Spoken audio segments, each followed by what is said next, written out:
अब महानगरों की तर्ज पर कई जिलों में सीरो सर्वे सरकार कराने जा रही है। दरअसल जनता में कोविड-19 के लिए हर्ड इम्यूनिटी आई या नहीं, आईसीएमआर इसको जानने की कोशिश करेगा।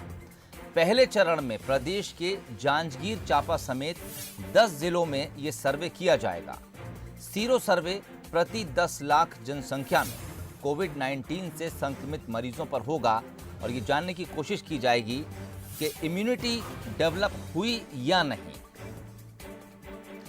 मोहन तिवारी हमारे साथ जुड़े हुए हैं रायपुर से इस वक्त। मोहन, एक तो ये जानना चाहेंगे कि सीरो सर्वे क्या है, जो लोग इसके बारे में नहीं जानते, और दूसरी बात ये कि किस तरह से अब जो इसके रिजल्ट्स आएंगे उसको लेकर आगे क्या कुछ कार्रवाई होगी।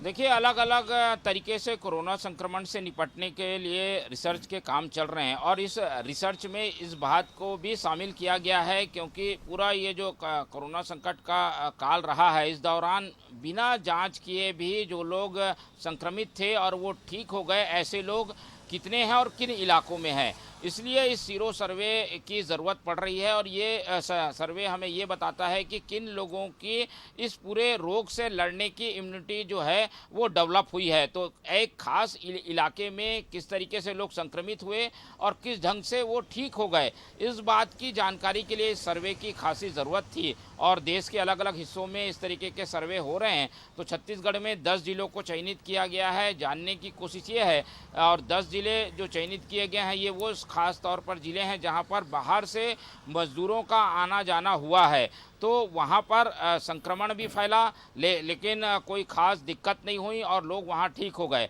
तो ऐसी कौन सी स्थितियां थी जिससे कि उनकी इम्यूनिटी बढ़ गई, और क्या वो लोग संक्रमित हुए थे, क्या वो पूरी तरीके से ठीक हो गए हैं या उसमें से कई लोग संक्रमित हैं, इन सब बातों की जानकारी के लिए एक रिसर्च सर्वे की ज़रूरत थी और छत्तीसगढ़ को जो टास्क दिया गया था उसके हिसाब से 10 जिलों का चयन किया गया है। आज से ये सर्वे शुरू होगा तो इस बात की जानकारी मिल पाएगी कि ऐसे कई इलाके या ऐसे कई लोग जिन्होंने अपनी जो जांच ही नहीं कराई और वो संक्रमित भी थे, उनके अंदर इस तरीके के प्रतिरोधक क्षमता कितनी डेवलप हुई थी और किस तरीके की ये क्षमता थी, इसे जानने के लिए ये सर्वे कराया जा रहा है। जी चलिए, और इसकी रिपोर्ट के आने के बाद शायद कुछ इस बात के लिए मदद मिल सके कोरोना से आगे की लड़ाई में कि कौन सी ऐसी चीज़ शरीर के भीतर थी जो हर्ड इम्यूनिटी थी, मरीज संक्रमित भी हुआ, पता भी नहीं चला और वो ठीक हो गया। शायद कोविड-19 से लड़ाई में इसकी जो रिपोर्ट है वो कुछ फ़ायदेमंद साबित हो। बहुत बहुत शुक्रिया मोहन तमाम बातचीत के लिए।